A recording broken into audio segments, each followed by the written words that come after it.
Ce 12 août marquait la Journée internationale des jeunes. Placée sous le thème « Transformer l'éducation », il s'agissait de mettre en exergue les efforts visant à rendre l'éducation plus pertinente, équitable et inclusive pour tous les jeunes en Afrique.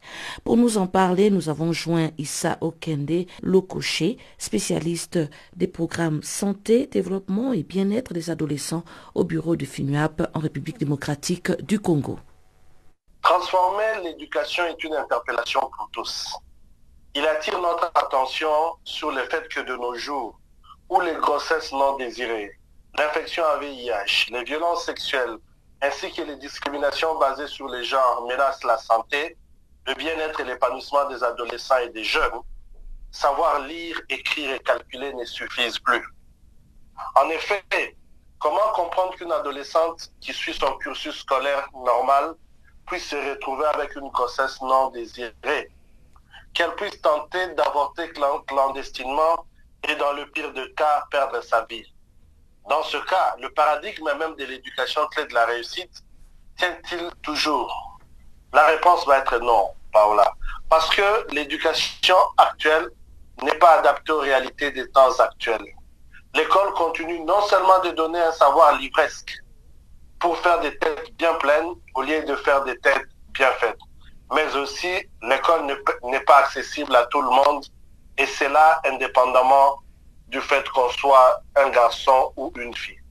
Transformer l'éducation nous interpelle donc tous en nous disant qu'il est plus qu'urgent de repenser l'éducation de manière à ce que d'une part, l'éducation puisse doter également les adolescents et les jeunes des aptitudes nécessaires pour adopter des comportements sains après avoir examiné dans quelle mesure leur choix pourrait affecter leur propre bien-être ainsi que celui des autres. D'autre part, l'éducation doit pouvoir de prendre des mesures pour que tout le monde, garçons et filles, puissent accéder à l'éducation, quelle que soit la partie du monde où il et elle se trouvent. En somme, ce terme nous rappelle que l'éducation peut être un outil puissant qui nous permettrait de réaliser des objectifs de développement durable à l'horizon 2030. Alors, l'éducation est un multiplicateur de développement. Comment exprimer cela comme une réalité sur le terrain? Je veux prendre les cas où nous avons des filles qui reçoivent une éducation.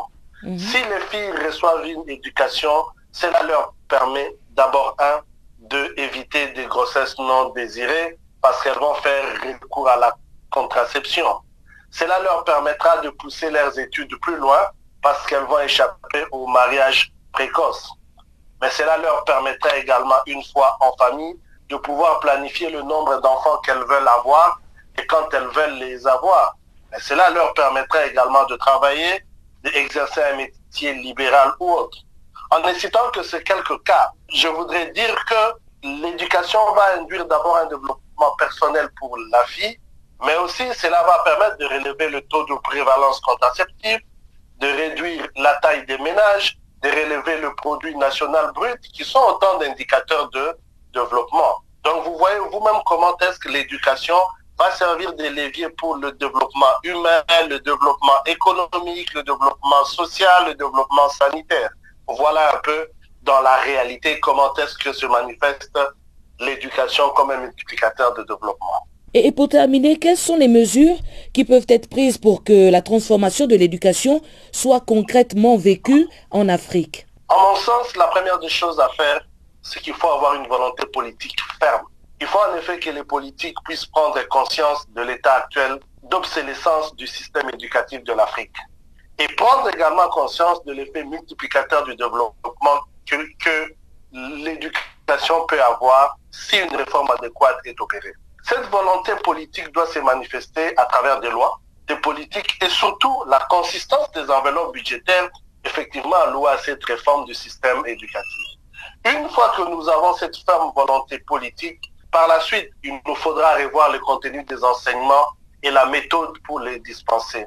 La vocation de l'école de faire des têtes bien pleines doit être remplacée par celle de faire des têtes bien faites.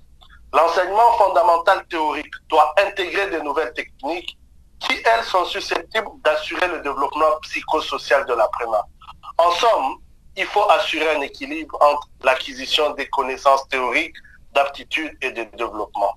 Enfin, nous devons nous assurer que tous, filles et garçons, puissions accéder à l'éducation indépendamment de nos origines, des classes sociales. Et pour cela, il faut que la gratuité de la scolarité soit effective, du moins pour l'école primaire et l'école secondaire.